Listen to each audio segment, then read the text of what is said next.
안녕하세요. 카메라는 역시 캐논입니다. 오늘 처음으로 영상 한번 만들어 봤는데요. 매일 호주 경제 뉴스를 읽어주시고 구독해주신 여러분께 먼저 감사 말씀드립니다.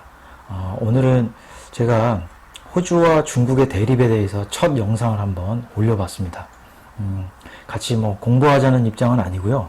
제가 호주를 생각하는 마음, 호주를 어떻게 보는지에 대해서 정치와 경제를 제가 너무 좋아하다 보니까 매일 호주 경제 뉴스를 올린 지는 한 5년에서 지금은 한 6년째 접어들고 있습니다.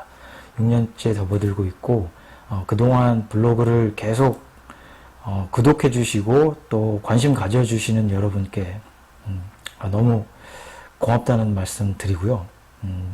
같이 한번 보실까요?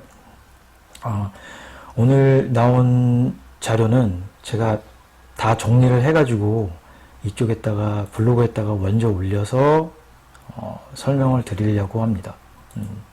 처음에 볼 그래프는 호주 뉴스에서 나왔었던 그래프인데요. 처음에 보시면 2014년부터 2020년까지 호주와 중국의 관계에 대해서 나온 그래프입니다. 0을 기점으로 해서 플러스면은 호주와 중국 관계가 좋다는 얘기고요. 0 아래면은 호주와 중국의 관계가 상당히 악화되었다는 얘기입니다. 그러니까 현재는 2020년 3분기에 9월달이죠. 3분기에 이 최저점, 그러니까 한 500을 넘어섰네요. 이때까지 내려갔다는 얘기겠죠. 그러니까 호주와 중국과의 관계가 좋을 때도 있고 나쁠 때도 있었지만 대체적으로 좋았는데 2020년도 들어서는 급격히 악화됐다라는 걸 볼 수 있고요.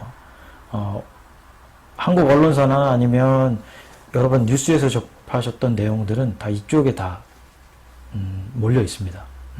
그러니까 중국을 비난하기 딱 쉽고요. 또 중국에 대해서 안 좋은 감정들이 상당히 많이 있죠. 그러니까 제가 보여드리고자 하는 거는 오늘 이쪽에서 조금 더 넓게 타임프레임을 가져서 여기서부터 한번 보자. 이 전체를 한번 보자. 같이 한번 보시죠. 처음에 봐야 될 것은 호주 정당입니다. 이 리버럴 정당하고요. 그 다음에 레이버 정당이 있는데 2007년부터 케빈 러드 총리가 친중 성향의 총리였습니다. 중국인 이름까지 있었고, 그 다음에 2007년도부터 2010년까지 한 2년 289일 정도를 집권을 했었고요. 그 다음에 2010년부터 2013년까지 줄리아 길라드가 집권을 하게 됩니다. 3년 정도 했네요. 3년 정도 했고, 그 다음에 줄리아 길라드가 탄핵을 당하면서 다시 케빈 러드가 등판하고 2013년에 총선을 치르게 되죠. 총선을 치르면서 토니 에버트 총리로 넘어가는데요. 이 넘어가면서부터가 이제 이쪽 시점이 되겠죠. 2014년부터 쭉 이어진 겁니다. 그러니까 2014년부터 현재까지 호주 자유연립당이 정권을 잡으면서 호주의 보수당이죠. 보수당이 정권을 잡으면서 중국과 상당히 우호적인 관계가 반중의 성향으로 바뀌기 시작합니다. 쭉 내려왔다는 거죠. 그러면 요즘에 한국 뉴스나 이런 데서도 많이 나오는 얘기가 뭐냐면 한번 2020년 1월부터 한번 보시죠. 그러니까 그래프의 여기 내용을 먼저 보는 겁니다. 근데 저도 이거 준비하면서 유튜브를 찾아보고 또 뉴스를 찾아봤는데 거의 대부분은 이제 이쪽에 있는 얘기를 많이 하셨더라고요. 이제 이쪽 얘기를 많이 하셨는데 저는 좀 넓게 보죠. 이 좀 타임프레임을 좀 넓게 봐서 2020년 1월 처음으로 우한에서 코로나 바이러스가 발생이 되죠. 그 다음에 2월에 호주 중국인 입국 금지가 실시가 되고요. 3월에는 호주 정부에서 외국인 오너십법 개정을 시행합니다. 그 다음에 4월 달에 호주가 미국과 독일, 프랑스 정상에 코로나19 기원 독립조사를 요청을 하게 되고요.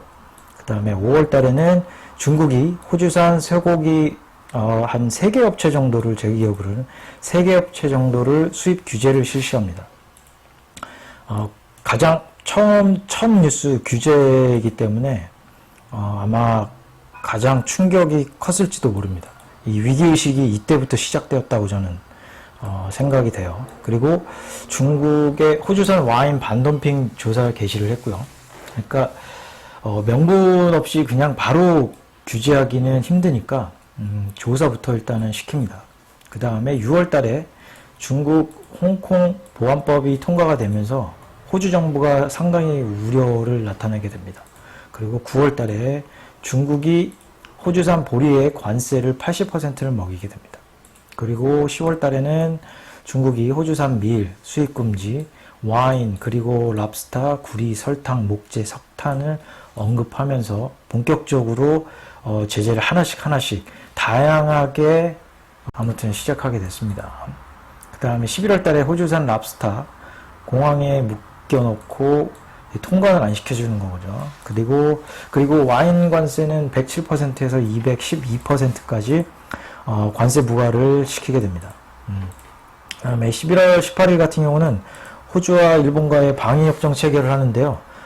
한국 언론사에는 잘 안 나오더라고요, 이게 중국을 어느 정도 좀 자극하는 그런 게 좀 있어요. 이거는 제가 나중에 다시 얘기를 드릴 건데, 한국하고도 어느 정도 조금 연관이 있으니까 한번 눈여겨봐야 될 상황입니다.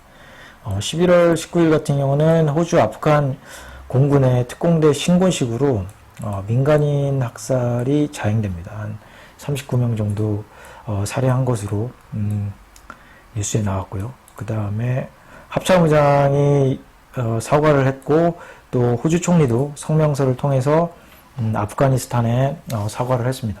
그리고 11월 24일 호주 ABC 공영방송에서 어린이 채널인데, 어린이 프로그램에서 중국 황후 코스튬을 입고 바퀴벌레 같은 이 벌레를 먹는 영상이 방영이 됐습니다. 그 중국 역사에 대해서 나왔던 프로그램 내용이었던 것 같아요. 상당히 중국인들을 자극할 수 있는 내용이죠. 그리고 11월 30일 날 중국 외교부 대변인이 트위터에 올린 사진이 호주 정부를 굉장히 열받게 했죠. 사진에서는 호주 국기에 그 다음에 얼굴을 싸서 어린아이에게 칼을 들이매는 그런 트위터 사진이었습니다. 합성이었다는 게 밝혀졌고요. 호주 정부는 중국 정부에 사과를 요청했습니다만 중국 정부는 사과하지 않겠다. 그렇게 밝혔죠. 그 다음에 12월 13일 중국 학계가 호주 내년 경제 두 자릿수 하락할 것을 경고했습니다. 그러니까 본격적으로 중국이 호주 압박을 하는 거죠. 경제적으로. 그리고 12월 16일 날은 호주 보리 반덤핑 문제를 WTO에 제소를 결정을 합니다. 호주 정부가. 그리고 12월 29일 날 이거는 뉴스에 잘 안 나왔는데 제가 올리기는 했습니다만은 12월 29일 날 상원 의원이자 전 호주 육군소장 짐 몰란이 호주가 중국과 미국 간의 전쟁에 낄 수 있으며 우리 군대는 준비해야 됩니다. 그러니까 무력 전쟁이 있을 수 있으니까 준비를 해놔야 된다. 뭐 이런 얘기겠죠. 자, 2015년으로 한번 돌아가자. 2015년에 돌아가면 그 2015년 전에 호주하고 중국하고 FTA가 성사가 됩니다. 이렇게 한 5월달, 6월달에 성사가 돼서 이제 관세를 좀 낮춰주는 거죠. 서로 수출도 잘 되고 수입도 잘 되게 관세를 좀 낮춰줘서 이제 관계가 좀 좋아졌습니다. 좋아지고 이제 2015년에 어떤 일이 있었냐면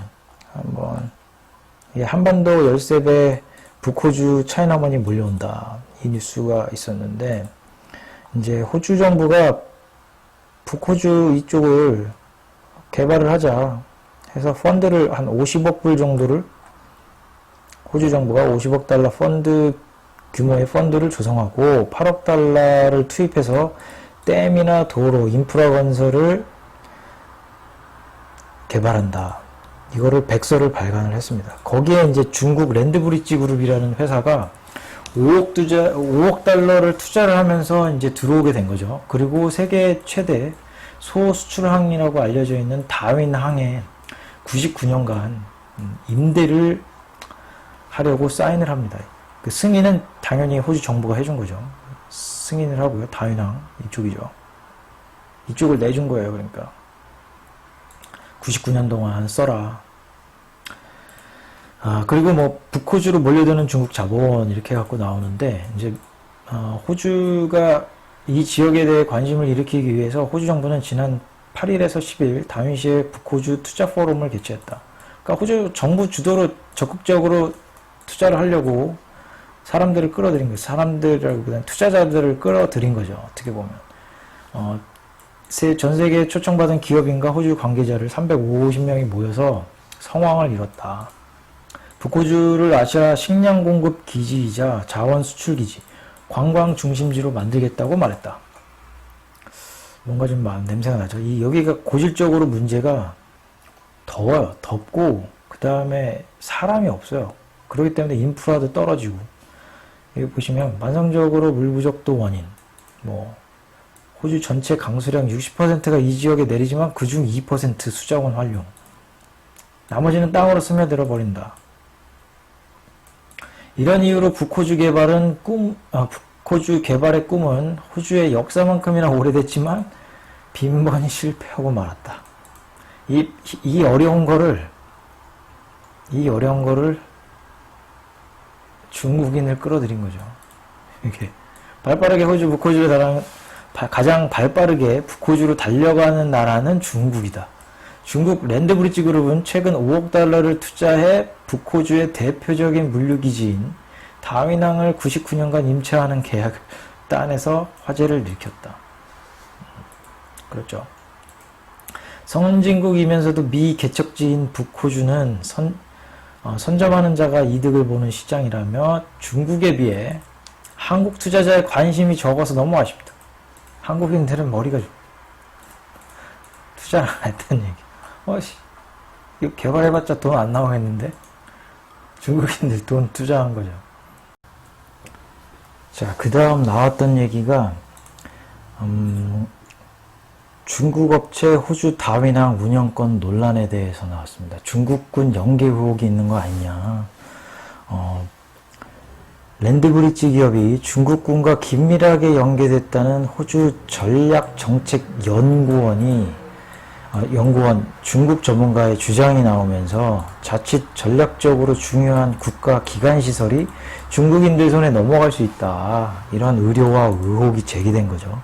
그러니까 야당 대표였던 빌 쇼튼 대표가 13일날 말콤 텀블 총리에게 서한을 보내갖고 국가 안보가 위협받는 거 아니냐.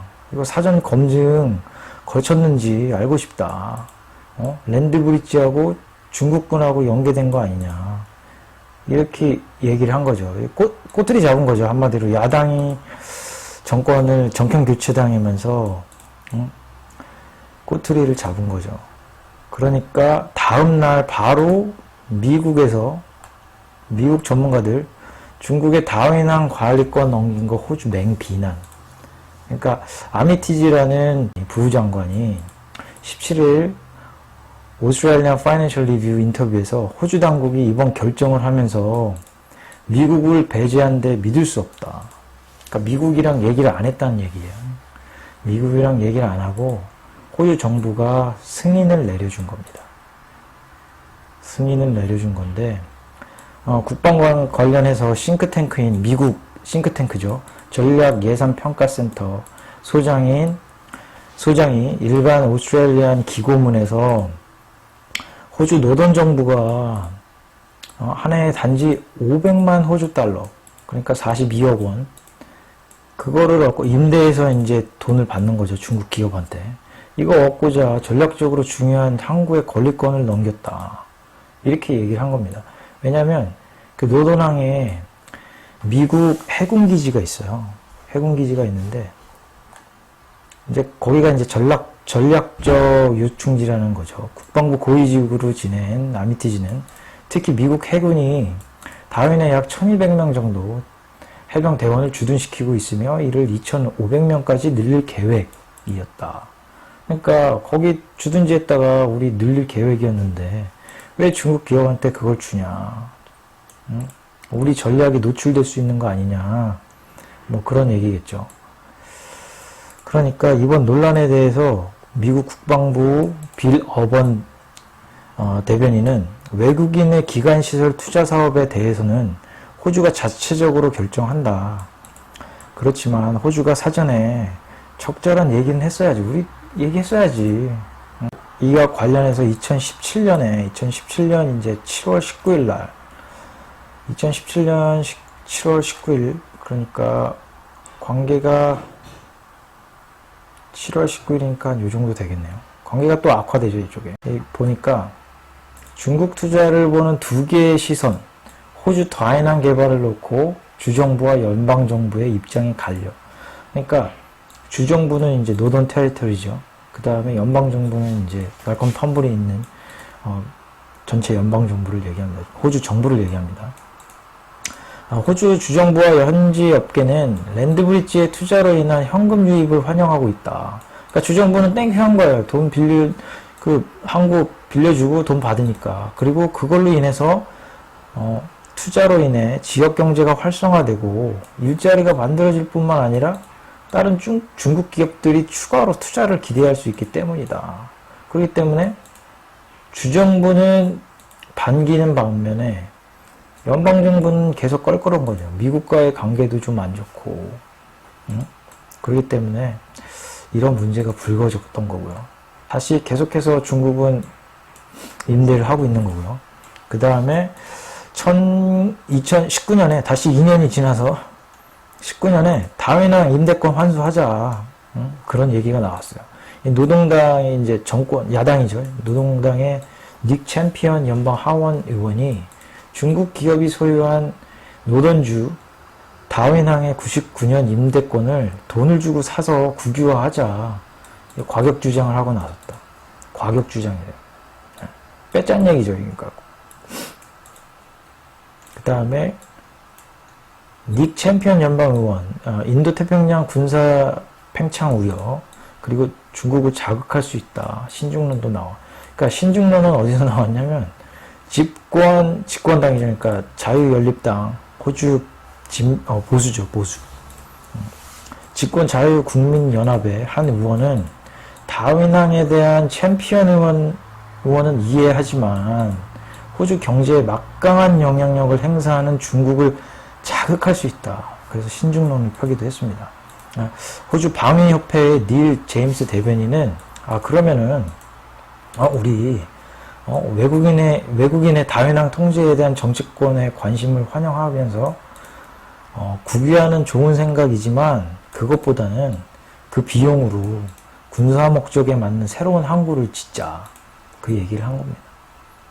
그러니까 지금까지 쭉 계속해서 이걸 논쟁이 계속 되고 있는 얘기예요. 그러니까 정리하면 호주 정부가 투자 설명회를 했어요. 북부를 좀 개발을 하겠다. 그러니까 투자자를 모집한 거죠. 전 세계에서 기업들이나 이런 온 거예요. 기업들이 와가지고 중국이 제일 먼저 와서 중국이 먼저 와가지고 그러면은 다윈항에 99년 동안 임대 내가 할게. 투자도 할게. 하고 사인을 호주 정부가 보시면 이게 지금 Foreign Investment Review Board잖아. 이거는 호주 정부 산하에 있는 외국인 투자 업체를 심의하는 기관입니다. 호주 정부가 승인을 내려준 거예요. 호주 정부가 승인을 내려주자마자 이제 미국이 들고 일어난 거죠. 아니 거기에 해군기지 있는데 왜 그거를 우정 상의도 안 했어? 그 얘기를 한 거예요. 그러니까 우리의 미국과 호주의 관계가 심히 우려스럽네. 기분이 상당히 안 좋네. 그 얘기를 한 거죠. 그러면 사실 중국이 조금 더 그 투자를 하고 조금 더 넓게 이제 그 안쪽으로 진입하려고 했는데 그 그게 힘들어졌다는 얘기죠. 한마디로. 중국은 돈을 날릴 위기고, 그러니까 항구 자체가 소고기 수출을 하는데, 지금 보시면 아시겠지만, 소고기가 여기 5월 달에 중국 호주산 소고기 몇몇 업체 수입 규제. 소고기가 그쪽을 통해서 이제 가는데, 결국은 중국에서 수입을 금지시키면 이 업체는 투자만 하고 먹을 게 없는 거죠. 사실. 국영기업이 아니야. 또 사형기업이야. 그러니까 피해는 고스란히 그 기업이 받겠죠. 노동주는 일단 빌려줬으니까 99년 동안 임대했으니까 뭐 임대료는 계속 받는 거죠. 노동주도 땡큐고. 사실 이거는 제가 봤을 때는 호주 정부의 잘못도 있다. 중국이 순진하기도 했지만 호주 정부의 잘못도 있다. 여러분들은 어떻게 보십니까? 이 사건에 대해서. 현재도 진행 중이에요. 그러면 이 업체는 계속 손실이 나겠죠. 아무튼 제가 이렇게 쭉쭉 나가려고 했었는데 생각보다 오래 걸리네요. 설명하기도 힘들고 처음 방송이라 좀 어렵고요. 오늘은 여기까지 줄이겠습니다. 그리고 나중에 다시 이어가도록 하겠습니다. 네, 오늘 방송 감사합니다.